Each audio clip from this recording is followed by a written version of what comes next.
Boa noite a todos. Mais uma vez, agradeço a presença de vocês nesse debate virtual que será realizado pelo IAMAT. Hoje, o nosso debate trata sobre um tema específico, que é a introdução à análise econômica do direito. Nós contamos com a participação da doutora Flávia Moretti, nossa membro do nosso Instituto dos Advogados Mato-Grossenses. Seja bem-vinda, doutora Flávia. Contamos com a presença do doutor Alisson Oliveira Fortes, que é professor, é advogado tributarista, é economista, especialista em direito tributário, mestre em direito, mestre em economia, membro da Comissão de Direito Tributário da OAB, é professor de graduação e pós-graduação em direito da FACIP, Cuiabá e UFMT. Além de tudo isso, né, doutor Alisson, ainda escreve livros e artigos científicos. Hoje contaríamos também com a presença da doutora Aloma Teixeira de Barros, mas ela, por uma questão de ordem pessoal, precisou cancelar de última hora, e a partir disso nós tocaremos de igual forma o debate com o doutor Alisson, e se o doutor me permitir, eu gostaria de, antes de iniciar o debate, doutor, passar a palavra para a doutora Flávia, porque ela tem um recado, eu não digo nem que é recado, né, Flávia? Ela tem uma convocação muito importante para nos passar sobre o movimento que ela vem desenvolvendo, e eu gostaria que a senhora falasse para nós de como é que vai funcionar, do que se trata. Enfim, te passo a palavra, e mais uma vez, Flávia, obrigado por estar aqui conosco. Obrigada, boa noite a todos, boa noite, Pedro, obrigada pelo convite de estar aqui presente nesse debate. Doutor Alisson, Fortes, muito prazer estar aqui dividindo esse painel com o senhor, viu, com o doutor. Eu venho convocar, né, todos aí os membros do IAMAT, todos que estão ouvindo a comunidade. Nós estamos nos 21 dias de ativismo pelo fim da violência contra a mulher, juntamente com o movimento Conecta. É a primeira vez que o IAMAT está participando desse movimento, o Conecta 21, e nós vamos ter 21 dias de atividades. Teve abertura ontem no Mirante das Águas, onde teve uma feira de empreendedorismo de mulheres famílias que passaram por situações de violência, passam por situação de vulnerabilidade financeira, econômica, né, aí, doutor Alisson, e aí elas se empreenderam, viraram empreendedoras, e aí tivemos uma feira ontem, uma exposição, que é o Encontro Amora, e todo o movimento é feito juntamente com a Lírios, que é uma organização de atendimento psicossocial a mulheres e crianças em situação de violência doméstica. Então, esse movimento é feito por várias dezenas de instituições civis e governamentais, onde a gente vai ter palestras nas escolas, nas delegacias, para homens que são autores da violência doméstica, para famílias, para as mulheres, e temos ainda um curso de empreendedorismo e educação financeiras para as mulheres que fizeram alguns cursos de empreendedorismo, né, que foram capacitadas pela BPW de Várzea Grande e que agora vai ter um curso de educação financeira. Então, assim, são 21 dias de muito trabalho, 21 dias convocando a sociedade para combater o fim da violência contra a mulher, que isso gera para nossas crianças também uma violência, a gente fala que é um ciclo, né, que pega as crianças e toda uma família, né. Então, o IAMAT está aí com esse movimento, convoco todos aí para estar conosco nesses 21 dias, as agendas vão ser colocadas, né, doutor Pedro, de acordo lá nas redes sociais do IAMAT, para que quem quisesse comparecer, participar.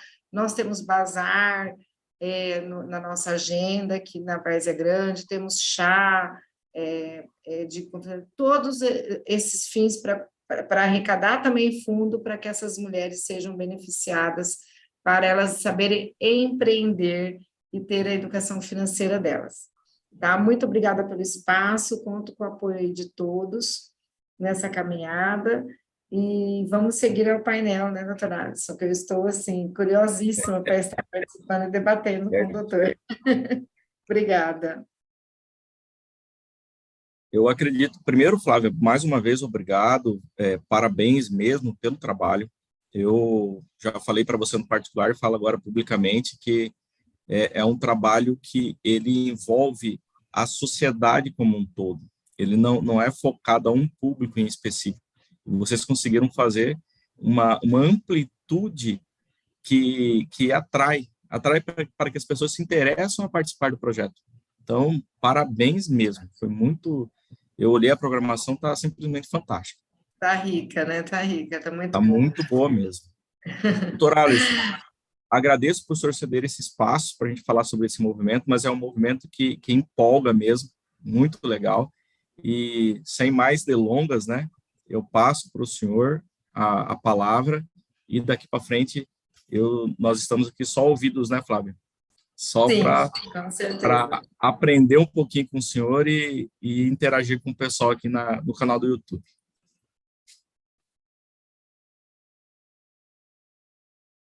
Boa noite a todos. É um prazer estar aqui com o pessoal da Yamate.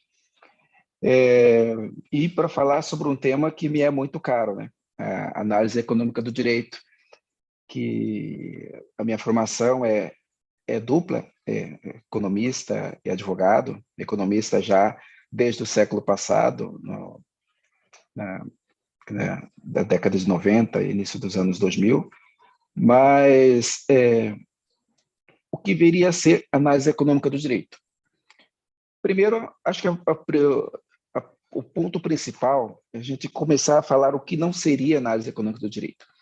Porque, principalmente nós, advogados, que acompanhamos muitas vezes por notícias e o dia a dia da LIDE nos impede de nos aprofundarmos no estudo, a gente lê alguma coisa no Conjura, a gente lê alguma coisa no Migalhas, a gente lê alguma coisa espalhada de forma não sistemática nos canais de notícias jurídicas. A análise econômica do direito não é economia aplicada no direito. Não é isso. Não é você trocar os direitos fundamentais por critérios de eficiência ou de economicidade. A análise econômica do direito também não é direito econômico. O direito econômico é um ramo do direito que visa analisar a legislação que regulamenta as relações jurídicas entre estados e particulares, em especial com relação ao próprio mercado, por exemplo, CAD, regulamentação de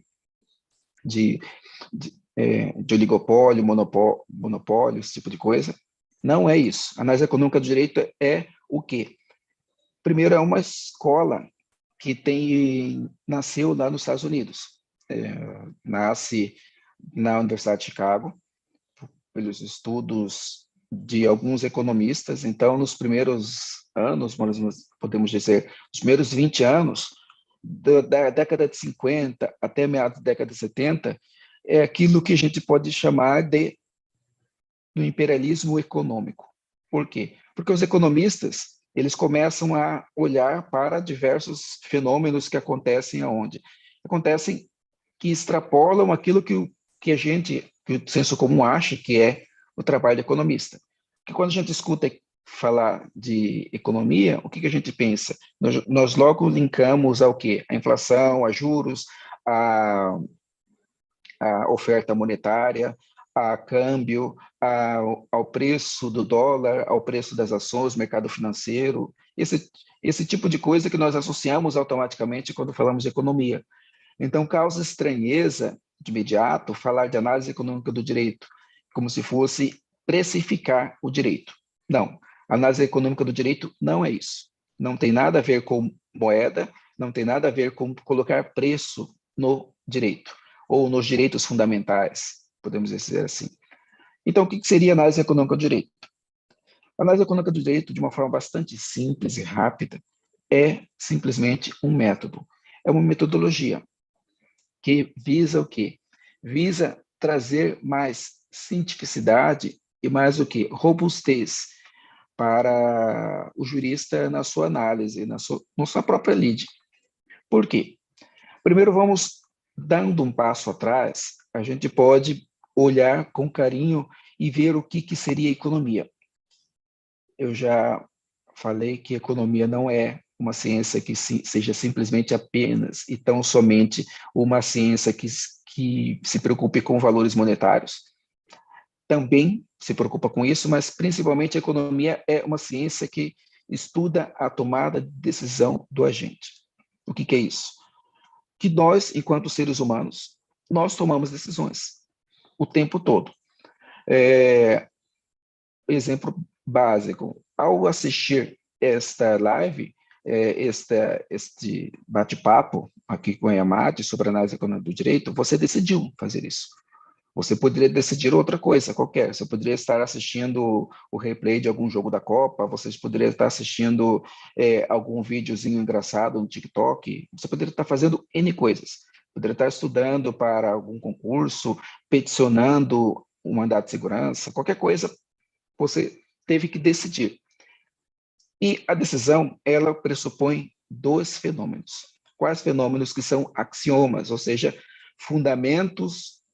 elementos fundamentais da ciência econômica, que é a questão da escassez. O que é a escassez? A escassez é de que é um axioma que diz que nós não temos tudo o que queremos ao mesmo tempo. Isso é o axioma da escassez, que as coisas, os bens, direitos, tudo que nós queremos é escasso. E essa escassez é relativa, essa escassez não é absoluta, ela também não é historicamente dada, né? Então vamos entrar em detalhes, mas o insight primordial que eu gostaria de deixar hoje é que tudo é escasso. Por exemplo, na tomada de decisão que nós fizemos hoje, de participar dessa live, como o nosso tempo é escasso e nós não conseguimos fazer mais de uma coisa ao mesmo tempo, o que isso demandou? Demandou que nós precisássemos escolher entre assistir essa live ou dormir, por exemplo, ou estar no happy hour. No final de ano, agora tem bastante happy hours no escritório, de vários locais diferentes. Então, nós tivemos que decidir, mediante essa escassez de tempo, como usar melhor o tempo, que é escasso. E quase tudo que nós pensarmos, e eu acredito que é impossível você pensar em alguma coisa que não seja escasso na sua vida. Então, a economia trata da escassez, da tomada de decisão do agente, da pessoa humana, o doutor Pedro Paulo, a doutora Flávia, e todos nós que estamos assistindo, nós tomamos decisões mediante escassez. Porque se não houvesse escassez, não faria sentido tomar decisão. Por quê? Porque se nosso tempo fosse infinito e nós pudéssemos fazer tudo ao mesmo tempo, não precisaríamos decidir. Por quê? Faríamos tudo ao mesmo tempo. Então, escassez é um axioma fundamental. O segundo axioma é que, além da escassez, nós agimos mediante incerteza. Por quê? Porque nós não temos certeza do futuro. Nós podemos ter aqui, nós não podemos confundir probabilidade com certeza. Nós acordamos e temos essa probabilidade de forma bastante intuitiva na nossa mente, e a gente acredita que existe grande probabilidade que amanhã nós vamos amanhecer vivos. Mas certeza nós não teremos. Ninguém tem a certeza, ninguém pode ter a certeza de que vai amanhecer vivo. Então, muito menos quando a gente toma decisão sobre algum aspecto que seja escasso. Se essa decisão é mais acertada ou não. Então, fazendo esse parênteses bem introdutório e fundamental, a economia visa o quê? Ser uma teoria da decisão do agente humano racional perante a escassez e a incerteza do mundo. Então, a economia vem trazer ao agente ferramentas para que ele possa o quê? Perceber qual que é a decisão entre inúmeras decisões possíveis, aquela que é mais acertada. Nesse ponto, fica até meio que óbvio a intersecção de economia e direito. Apesar delas terem nascido juntas. Economia e direito são ambas razões práticas, ou seja, nasce da própria prática da ação humana. O direito e a economia nasce como fundada por um professor de direito. Adam Smith, em 1776, ao escrever uma investigação sobre a natureza e uma investigação sobre a natureza e as causas da riqueza das nações, ele estabelece o objeto e a própria metodologia daquilo que viria a ser a ciência econômica. Então, o fundador, o pai da economia, era um professor de direito. Smith era professor de jurisprudência na Universidade de Glasgow, ou seja, professor de direito no século XVIII. A economia e direito, então, andam juntas durante todo o século XVIII, no século XIX, em razão uma reação ao movimento positivista de Augusto Comte. Elas lutam para se dividir. Na economia, nós temos a revolução marginalista, que tenta mudar alguns fundamentos da ciência econômica, e no direito nós temos o positivismo, o primeiro positivismo exegético lá de Savigny, da escola histórica alemã, depois da jurisprudência dos conceitos, etc. e tal, mas principalmente com Kelsen no positivismo analítico, em que ele estabelece uma distinção profunda entre o direito e as demais ciências sociais. Daí a teoria pura do direito, da purificação do método e do objeto da ciência jurídica. No século XIX, há um claro movimento de tentar diferenciá-las, mas isso não dura muito tempo, porque no século XX, logo, os cientistas, os estudiosos voltam a se debruçar pelas intersecções. Esse retorno começa inicialmente, como eu disse, na Universidade de Chicago, onde alguns economistas começam a se debruçar sobre vários fenômenos que não eram usualmente objetos da economia. Por exemplo, Gary Becker trabalha com criminalidade, com discriminação. Alguns outros economistas começam a trabalhar com Constituição, com democracia, com custo social, com legislação, ou seja, os economistas começam a entrar num campo que era o quê? Era um campo do direito. Isso vai, durante toda a década de 50, na década de 60, começam a vir alguns juristas a participar desse diálogo, dessa conversa, entram na roda, e isso começa a se desenvolver nos Estados Unidos, tanto que hoje é a principal corrente do direito norte-americano, o Law and Economics, né? Análise econômica do direito. Mas, no Brasil, nós percebemos que isso lá nos Estados Unidos é desde a década de 50, né? No Brasil, isso começa a engatinhar quando, década de 80, finalzinho da década de 80, começo da década de 90, de forma quase que independente, o professor Luciano Tim, lá no Rio Grande do Sul, juntamente com alguns outros professores de economia e de direito lá do Rio Grande do Sul, ligados à URGS, à PUC e até mesmo à Unicinos, começam a fazer essa intersecção.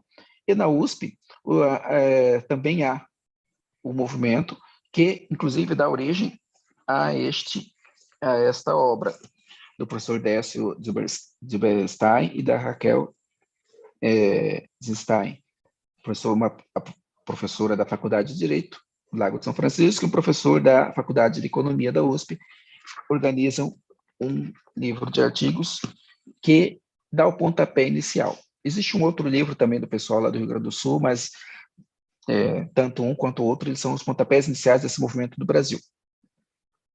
No caso do Brasil, esse movimento vai crescendo. Ele vai crescendo, nasce uma Associação Brasileira de Direito e Economia, há pelo menos uns 15 anos atrás. Essa Associação Brasileira de Direito e Economia começa a ter os seus congressos nacionais. Desses congressos nacionais, cada vez mais juristas começam a participar, inclusive ministros, juízes, magistrados, ministros do STJ, ministros do STF. Dentre os eventos, o ministro Luiz Fux costuma participar bastante. Inclusive, ele, enquanto professor da UERJ, orientou o doutorado do professor Bruno Bodart, professor do TJ do Rio de Janeiro, em que ele orienta a tese de doutorado sobre análise econômica do direito e direito processual civil. É algo que já vem corrente. Finalmente, em final do ano passado, o CNJ, sob previdência do Luiz Fux, eu falei para vocês, como já falei, ele participou de alguns congressos da ABDE. Ele, presidente do CNJ, edita uma portaria, uma resolução em que torna obrigatória os concursos de magistratura de todas as esferas, estadual, federal, trabalhista, da magistratura em si, torna obrigatória a disciplina de análise econômica do direito nos concursos de magistratura. E isso vai puxar, óbvio, que os novos juízes têm que saber o básico de análise econômica do direito, e isso eles vão começar a utilizar a análise econômica do direito nas suas decisões, inclusive para poder fazer cumprir o artigo 20 da LINDB, né, que diz que as decisões, tanto administrativas quanto judiciais, têm que levar em conta a consequência dessa decisão, e a análise econômica do direito é um instrumento do próprio consequencialismo. Nós não podemos, pelo pouco tempo que nós não temos como aprofundar nessa discussão ética que subjaz, que está por trás do consequencialismo, do utilitarismo. Não vamos entrar. Tanto é que o próprio CNJ diz que consequencialismo, pragmatismo e análise econômica do direito são matérias obrigatórias. E a economia comportamental também. A Loma, que ia dividir esse painel comigo hoje, falaria um pouco mais sobre a análise econômica do direito, da análise econômico-comportamental do direito. A minha primeira dissertação na economia foi sobre economia comportamental.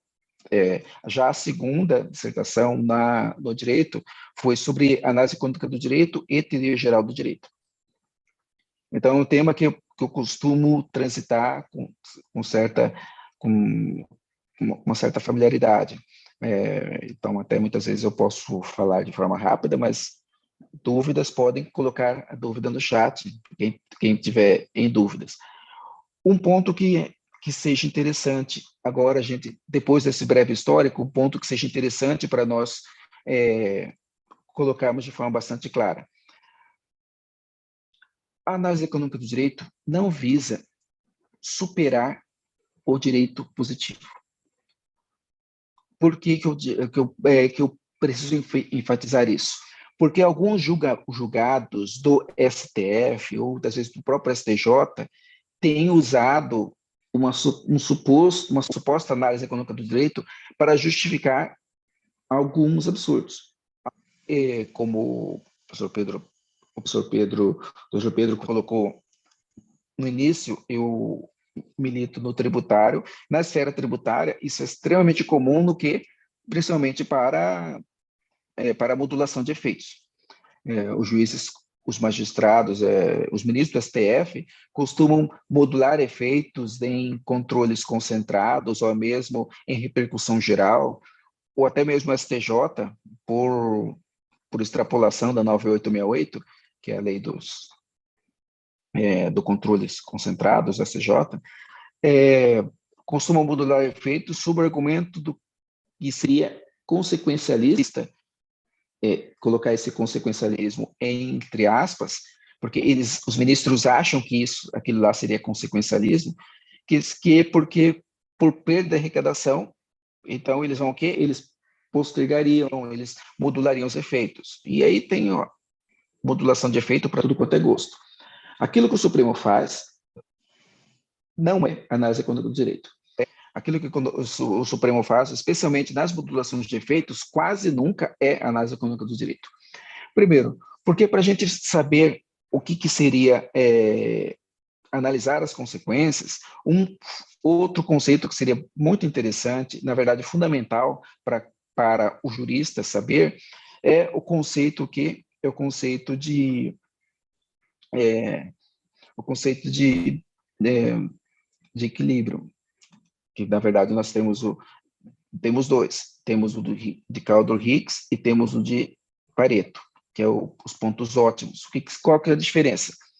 A otimalidade de Pareto é para que você possa, uma decisão vai ser ótima quando ela não prejudicar ninguém. Então, esse é o primeiro conceito econômico que seria interessante no caso de modulação de efeito. E o segundo de Kaldor-Hicks é o quê? Que na soma social, somando todos os agentes, tudo aquilo que os agentes vão ganhar, tudo aquilo que os agentes vão perder, se a soma for positiva, ou seja, quem ganhar vai ganhar mais do que quem for perder, aí também é uma decisão ótima. Essa análise passa longe dos acórdãos do Supremo.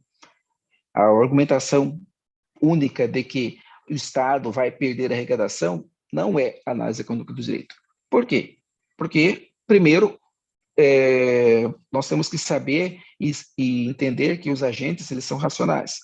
Quando você posterga você modula o efeito de uma decisão de inconstitucionalidade de uma norma, em matéria tributária, por exemplo, qual que é o incentivo que você dá para o agente estadual, o agente estatal?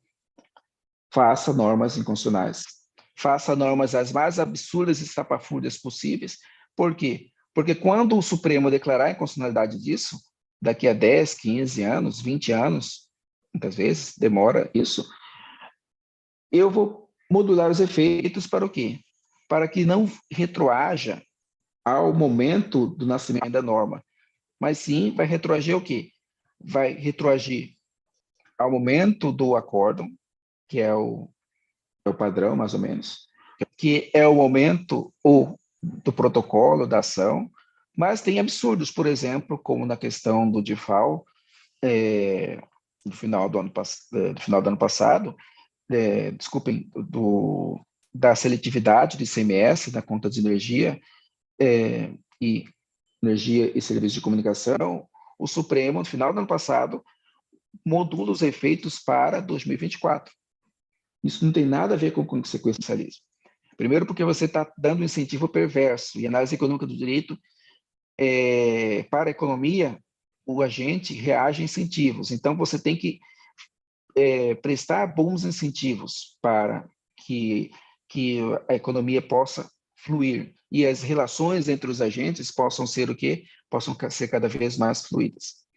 E segundo, porque cadê o estudo empírico de que o fato do Estado perder a arrecadação é algo que vai o quê? Que vai prejudicar a totalidade da população.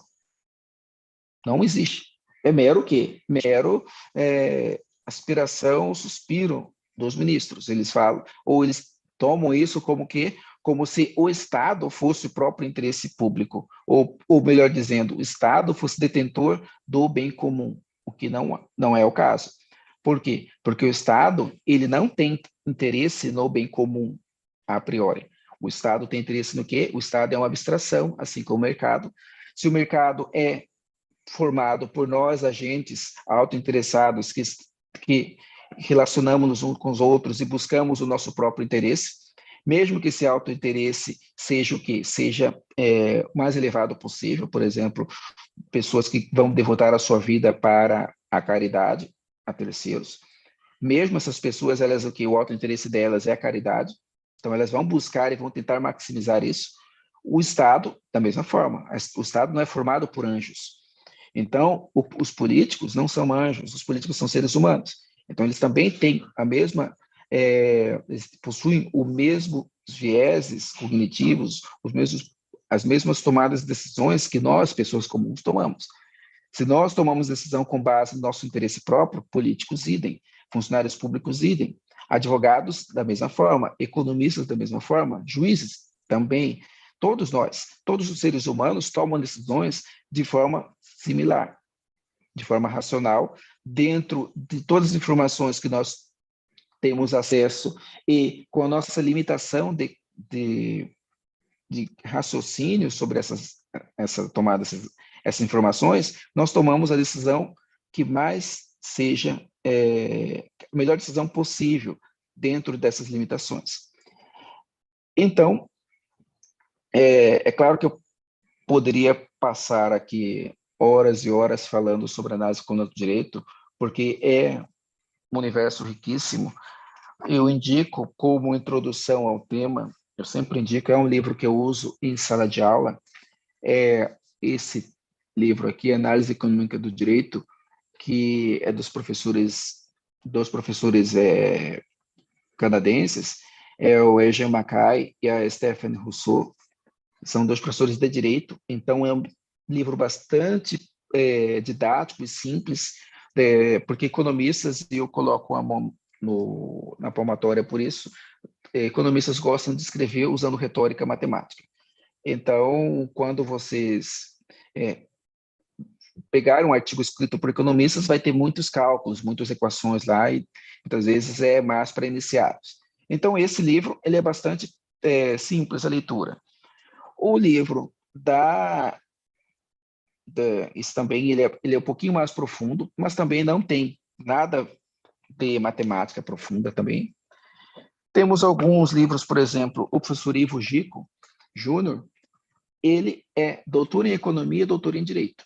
Ele é professor da Faculdade Dom Bosco, lá de Brasília, do mestrado e doutorado, é análise econômica do processo civil. Bastante didático também, é uma obra pequena, bem introdutória. Temos a tese de doutorado do juiz federal, professor Eric Navarro, né?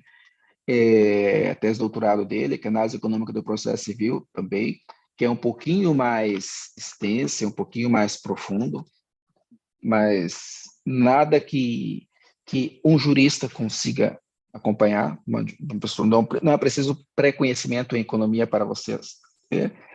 Temos esse livro do grupo de pesquisa lá do pessoal do Paraná, que é o Direito, Economia e Comportamento Humano, tem uma pegada mais de economia comportamental.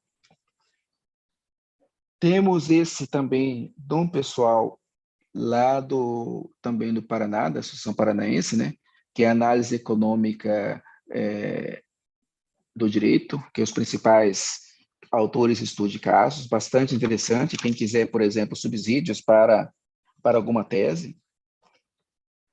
Temos depois também do professor Cristiano Carvalho, eu dileto amigo também, a sua tese livre docência, né, que é um pouquinho mais complexo, não sei se consegue ler, é a teoria da decisão tributária, aqui, ele já demanda um pouquinho mais de conhecimento, mas nada que fuja, e a sua tese e sua dissertação de mestrado, que é a teoria do sistema jurídico. Ele fala de direito, economia e tributação. É um tema riquíssimo, é um tema muito, muito novo. Como eu disse, o CNJ colocou como matéria obrigatória em 2021. As pessoas nem sabem direito o que estudar, os examinadores também não sabem o que cobrar. Por quê? Porque é uma matéria muito nova.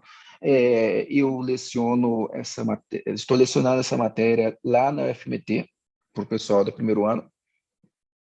Uso um pouco também alguns insights disso para o direito tributário lá com o pessoal da FACIP e vamos discutindo, mas é algo muito novo. Como eu falei, década de 50 nos Estados Unidos, começa a década de 80 no Brasil, mas na verdade explode quando? Nos anos 2000, 2010 em diante, que começa a popularizar e agora é um tema obrigatório. Se é obrigatório para os juízes, se tornará obrigatório, é claro, para os advogados. Porque se os juízes começarem a usar fundamentos consequencialistas, fundamentos de análise econômica do direito em suas decisões, é preciso que os advogados também tenham noções para o quê? Para poderem dialogar com os juízes. E logo, eu não acharia estranho se o Conselho Nacional do Ministério Público também começasse a colocar essa matéria como matéria obrigatória nos seus concursos. Então, fecharia todo o ciclo. O MP, os advogados, claro, e o próprio magistratura, todos usando a análise econômica do direito, mesmo porque já há previsão legal, o artigo, repito, o artigo 20 da LINDB, que é a Lei de Introdução às Normas do Direito Brasileiro, exigem que as decisões administrativas e judiciais tenham no seu horizonte a consequência. Então, para se analisar a consequência, é preciso ter noção do que seria consequencialismo, tem que ter noção de incentivos. Nós, no tributário, nós temos bastante isso, nós estudamos isso com uma certa familiaridade, por quê? Porque a gente trabalha muito a extrafiscalidade da norma, que é o quê? Norma indutora de comportamento. E lá na teoria geral do direito, nós vemos que as normas também são o quê? São normas de conduta, porque as normas jurídicas têm a pretensão de induzir comportamento. Então, é fundamental que o jurista tenha o quê? Além de todo um estudo sobre a estrutura do direito, a gente estuda a norma jurídica, estrutura lógica da norma, lá no direito tributário a gente estuda a regra matriz de incidência, sobre antecedente, consequente lógico, a gente estuda os princípios, as regras, ou seja, tudo aquilo que é ensinado numa faculdade tradicional de direito. Agora, junto a isso, é preciso que a gente abra um pouquinho mais o leque para olhar o quê? Para olhar um pouquinho mais a função do direito, que é o quê? Paz social, que é indução de condutas. E nós, para isso, para que nós pudermos dar efetividade ao direito, inclusive uma pergunta provocadora que eu sempre faço nas minhas aulas, é por que o artigo 5º não sai do papel. O artigo 5º famoso da nossa Constituição Federal, com os seus 72 incisos. A resposta fácil e errada é que falta vontade política. Não, é uma resposta fácil, e toda resposta fácil para problemas complexos costuma estar aqui errada.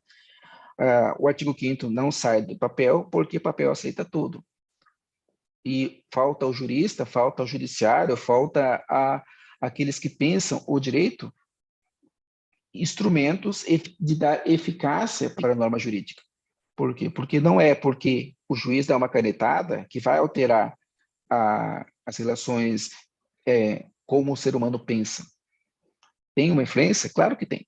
E seria um custo extra. Mas existem outras variáveis que o agente leva em conta na tomada de decisão. Em termos introdutórios, eu acho que eu consegui fazer esse sobrevoo sobre os principais pontos da análise econômica do direito. É claro que a gente não tem tempo, não teremos condições de aprofundar, por exemplo, sobre a teoria da decisão, que é extremamente interessante, sobre consequencialismo e toda essa discussão ética que está lá, que vai resvalar lá na teoria da justiça, o conceito de justiça, e a teoria da justiça aplicável. Qual a teoria da justiça do Rawls, do Finis, de Aristóteles, Tomás de Aquino, aplicável aqui? E a gente não consegue fazer essa discussão de filosofia do direito, e nem mesmo pegar um caso prático. Podemos até tentar pegar esse caso prático, se for alguma dúvida, mas eu acredito que esses eram os principais pontos que a gente pode abordar, de forma a também não ficar muito longa a explanação, né? Que o formato online tem esse ônus, né? De não podermos nos estender muito sobre pena do que não há interação ao vivo. Então, eu devolvo a palavra ao professor Pedro Paulo, à doutora Flávia, se tiver mais alguma pergunta, se tiver perguntas ou alguma dúvida, né? Alguma provocação também, tipo, eu não concordo nada disso que você falou, Alisson, tá? Doutor Alisson, Obrigado, temos uma provocação no formato de pergunta. Opa. E é aquela velha história, né, Flávia? Quando se está ao vivo, você tem que responder, né? Vamos lá. Eu tenho também uma, tá? Tem uma. Na lista. Opa. Eu estou buscando aqui pelo YouTube, tá, professor? Opa. Comentávamos sobre isso no início do nosso, antes de iniciar aqui o ao vivo, né? Que durante a semana que passou, nós tivemos uma decisão polêmica que trouxe alguns reflexos sociais, que foi do ministro Alexandre de Moraes, o qual determinou o bloqueio das contas bancárias, hipoteticamente, vou assim dizer, das pessoas que participavam daquelas movimentações, né, dos manifestos. E aí bloqueou-se conta das transportadoras, de algumas pessoas jurídicas envolvidas, teoricamente, na concepção dele, nas manifestações. Ele, inclusive, nominou que tratava-se de atos antidemocráticos, né? O que eu particularmente discordo. E aí a pergunta que se fez aqui, que dentro dessa decisão, qual é o reflexo econômico dessa decisão judicial? Como o senhor tratou um pouquinho atrás que as decisões, elas, além de técnicas, elas têm que verificar o impacto que aquilo traz para a sociedade. Então, passo a pergunta para o senhor do jeito que ela veio aqui e fique à vontade para se servir dela. O povo gosta de uma polêmica, né? Esse inquérito do Supremo é eivado de polêmicas para a gente ficar num eufemismo, de modo que a gente não tem o perigo até desse nosso encontro ser retirado do YouTube, etc. e tal. Inicialmente, como eu disse, a análise econômica do direito é uma ferramenta. E como ferramenta, ela não é nem de direita nem de esquerda. É igual a gente tentar falar que um notebook, um celular ou uma chave de fenda, ela é o quê? Ela é bolsonarista ou ela é lulista? Ela é de direita, de extrema esquerda, de extrema direita, de centro, de etc e tal. Toda aquela bagunça, esses termos que usados de forma bastante, muitas vezes, sem muito critério técnico no debate. A análise econômica do direito, a gente pode tomar um olhar primeiro, para a estrutura lógica da norma.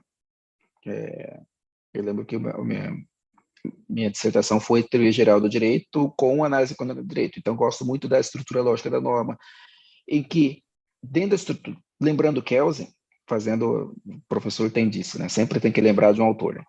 Lembrando Kelsen, na sua Teoria Pura do Direito, no capítulo 8, que ele fala sobre a interpretação do direito, ele diz que a norma jurídica, principalmente a norma jurídica constitucional, daria ao aplicador do direito o quê?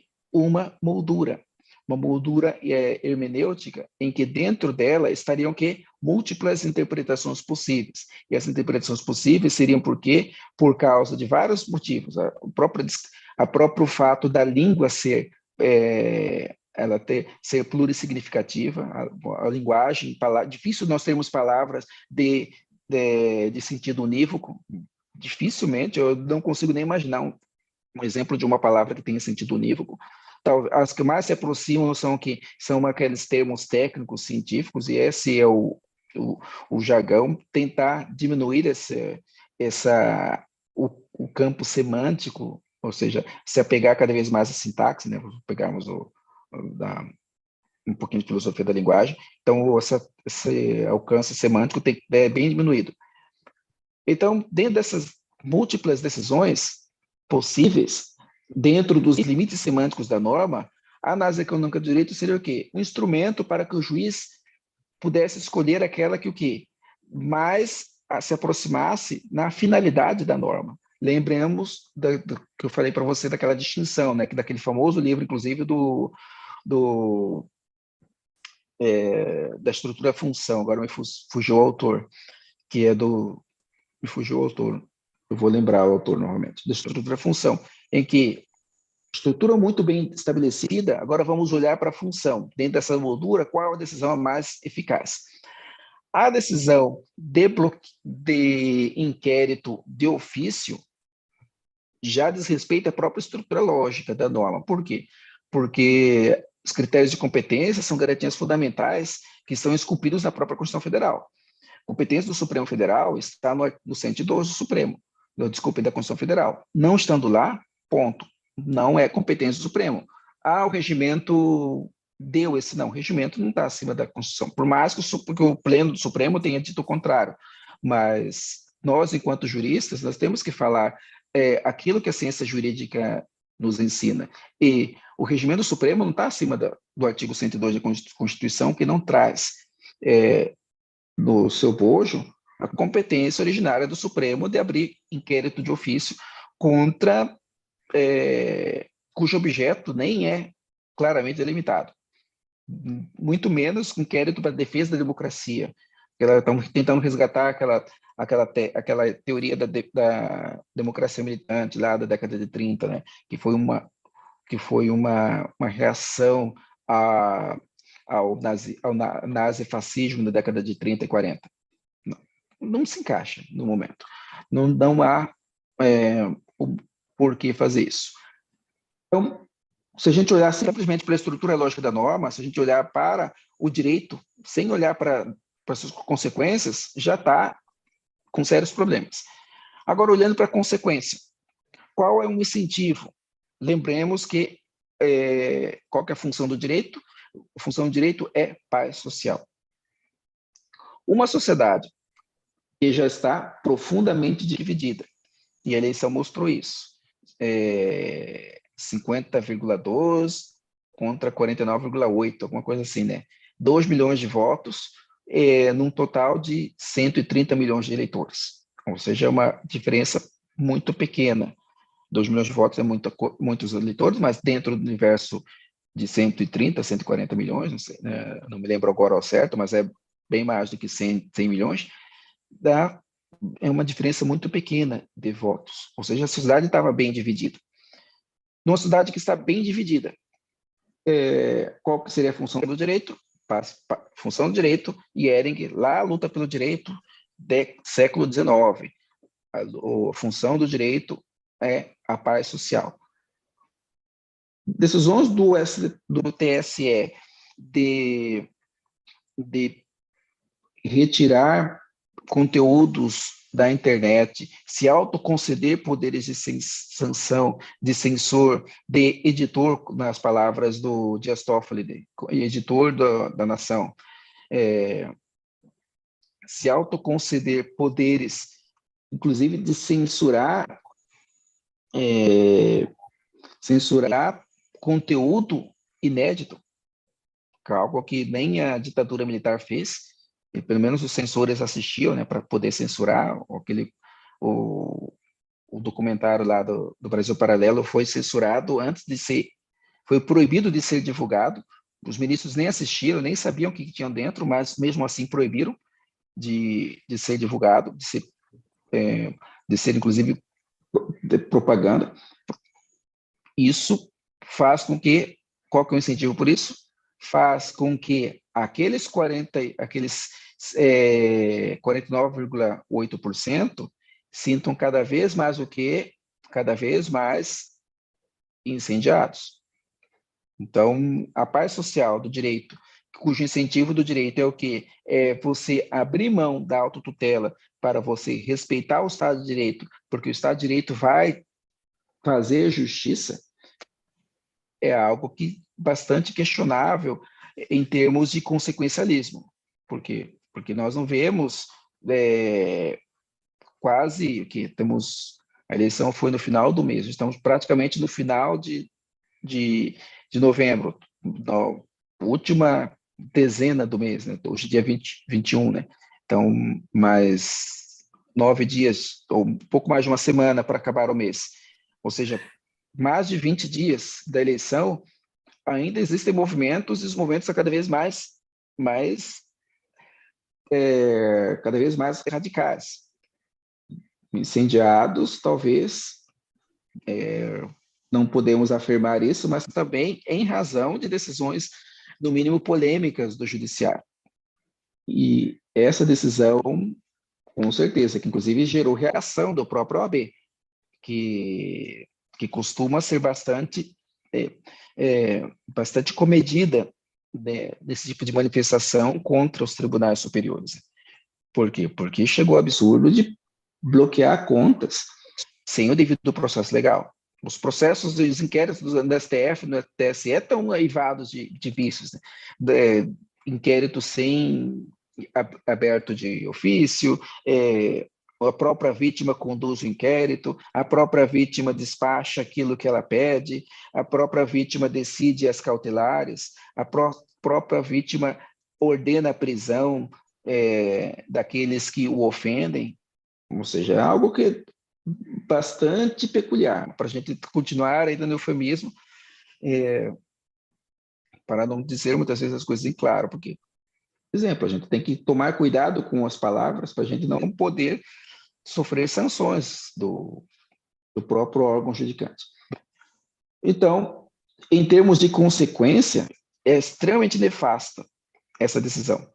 Por quê? Bloqueou contas de empresas que não tinham nada a ver com a história, não estavam nem se manifestando, bancos que fazem arrendamento mercantil, estilo leasing, há décadas, para compra de caminhões, tiveram suas contas bloqueadas. Por quê? Porque no trabalho de investigação do órgão usado para fundamentar, simplesmente se ocupa a placa, quem é o proprietário? Todos os proprietários de placa daqueles veículos vão ter contas bloqueadas, simples assim. Sem o menor tipo de cuidado, o cuidado mínimo que qualquer pessoa razoável teria. Espera aí, existe razoabilidade? Até para uma multa de trânsito, você recebe a intimação para você indicar o motorista. Muitas vezes você não é o motorista. Você até multa de trânsito, você furou o sinal vermelho, existe esse mínimo de contraditório para bloqueio de contas, que é algo muito mais gravoso, para restrições de direitos grandes, como, por exemplo, a liberdade de expressão, etc. e tal, e a própria sobrevivência de empresas foi mitigado, inclusive arrancado por decisão de caneta com fundamentação bastante questionável. Então, em termos de incentivos, eu vejo como nefastas essas decisões dos tribunais superiores, que inclusive é como se a gente estivesse tentando apagar uma fogueira jogando gasolina. Eu sou pessoalmente contrário a qualquer tipo de pedido de intervenção militar, porque é algo que não cabe no nosso ordenamento jurídico, no nosso Estado Democrático de Direito não existe essa previsão legal, existe a intervenção federal, mas não tem nada a ver com aquilo que está sendo pedido. O artigo 142 não tem nada também possível de interpretar de modo a ver qualquer tipo de intervenção militar, não existe fundamentação constitucional. Mas o TSE, na verdade, o presidente do TSE, ministro do STF, tem enfrentado pessoas que podem tentar até pedir do golpe. De que forma? Censurando, bloqueando contas. Ou seja, alimentando a narrativa de que houve parcialidade no processo eleitoral, que é o grande estopim desse movimento. Então, em termos de consequência, se a gente fosse olhar, por exemplo, em teoria dos jogos, foi uma decisão extremamente infeliz, que ele está pagando para ver o que vai dar. Jogando, dando como se a gente tivesse eu não jogo cartas, mas como se estivesse dando um truco para ver se outra parte realmente tem coragem de dar golpe. Eu, particularmente, não acho isso saudável para uma democracia. Uma corte superior dá um truco para ver se a outra parte realmente vai dar golpe. Eu acredito que seja por aí, doutor Pedro.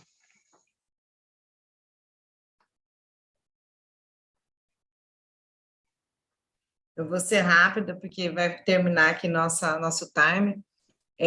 Realmente, assim, só fazendo algumas considerações de manifestação, a gente vê que a análise econômica do direito é muito perigoso, tem que ver que lado que o STF ou os juízes, o magistrado, desde primeira instância, vai pontuar, né?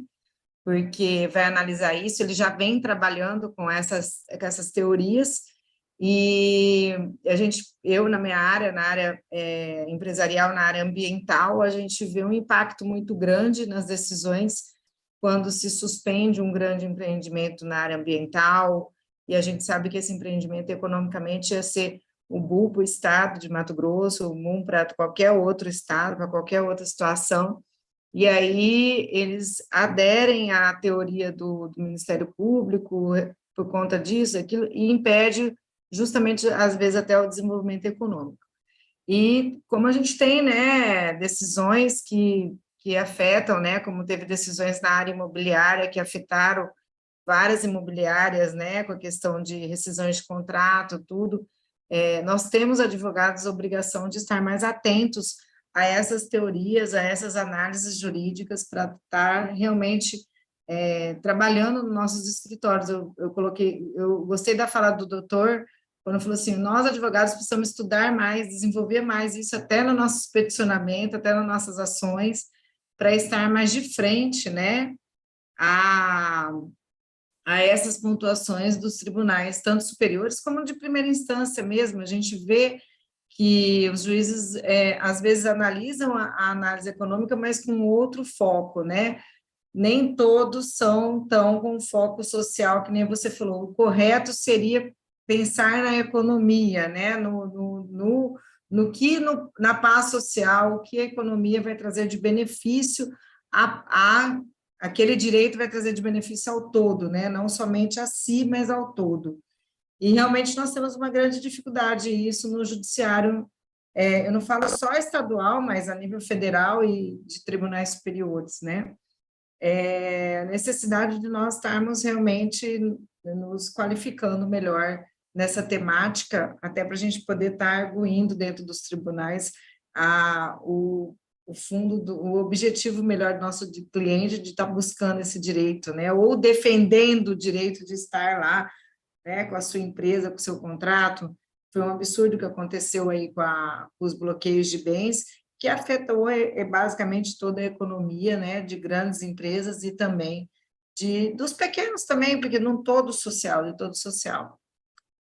Parabéns, doutor Alisson, pela fala, parabéns. Eu deixo aqui apenas minha contribuição do tema, que eu sempre tenho muitos análises assim, que a gente vê muitos casos de decisões do tribunal que prejudica economicamente não só o empresário, não só a empresa, mas toda uma sociedade, toda uma região, toda uma economia, que isso pode vir a prejudicar o crescimento, né, que vai ao confronto dessa teoria da análise econômica do direito. Realmente, parabéns e muito obrigada por estar aqui dividindo esse painel com o senhor. Pedro também pelo convite. Obrigado, Flávia. Eu vou passar para o encerramento, mas eu vou deixar que o doutor Alisson e a doutora Flávia falem. Antes de encerrar, eu quero agradecer a presença de todos que estão no canal do YouTube, aos membros do IAMAT. Mais uma vez, Flávia, muito obrigado por atender ao nosso convite. Doutor Alisson, fica aqui meus cumprimentos, meu agradecimento pela aula que o senhor deixou, o conteúdo que o senhor entregou para a gente hoje. Nosso muito obrigado. Quero agradecer também a Certificadora Online, que é a nossa parceira desde o início do IAMAT. Todas as lives eles estão ali nos ajudando. Agradecer ao nosso Beni, que é responsável por transmitir nossos eventos. Enfim, eu passo a palavra para o doutor Alisson. O senhor pode fazer as suas considerações finais e encerrar o nosso evento. Mais uma vez, obrigado, doutor. Eu que agradeço ao IAMAT pelo convite, né? É um tema que faz com que meus olhos até brilhem. E, pegando o gancho da doutora Flávia, o ambiental ele é um ramo extremamente propício para a análise econômica do direito, porque assim como o tributário, em que nós, no tributário, já nasce transdisciplinar, porque o tributarista não vive sem o contador, no ambiental também. O ambiental, o advogado ambientalista, ele não vive sem o engenheiro florestal, sem o topógrafo, sem os mapas, sem os seus laudos. Então, essa visão de transdisciplinaridade é mais fácil para o ambiental e para o tributário. Tanto é que a análise econômica do direito ambiental é riquíssima, tem tem pelo menos os 3 prêmios Nobel de Economia que trazem grandes contribuições para a análise. E, inclusive, podem dar insights interessantíssimos para defesas de peças, por exemplo, a questão do desenvolvimento. Falar de desenvolvimento sustentável é aquele tripé, né? o social, o econômico e o ambiental. E como que você vai demonstrar o econômico? Você faz algum estudo, um parecer, um laudo, para fundamentar que aquele fato, ele realmente é o quê? Ele está dentro do desenvolvimento sustentável, ele é economicamente sustentável, ele é ambientalmente sustentável. Para até você fugir dos princípios da precaução e da prevenção, que muitas vezes são usados de forma totalmente ideológica pelo MP, que a gente sabe disso. Quem já militou no ambiental sabe que é de forma ideológica, é contra o agro mesmo. O agro é do outro lado, então eu vou embargar e depois eu tento achar como faço. Então, para a gente tentar vencer essa parte ideológica, a gente tem que ser o mais técnico possível. Então, quanto mais ferramentas nós tivermos, mais fortes serão as nossas posições, né? Então, agradeço mais uma vez e uma boa noite a todos, né? E agradeço ao Yamato, estou disponível para quando vocês precisarem falar sobre análise econômica do direito. Podemos fazer, se vocês quiserem, destrinchar análise econômica do direito tributário, análise econômica do direito ambiental, análise econômica do direito constitucional. Existem vários ramos que a gente tentou hoje só fazer um sobrevoo, né? Uma boa noite a todos e até a próxima. Muito obrigado.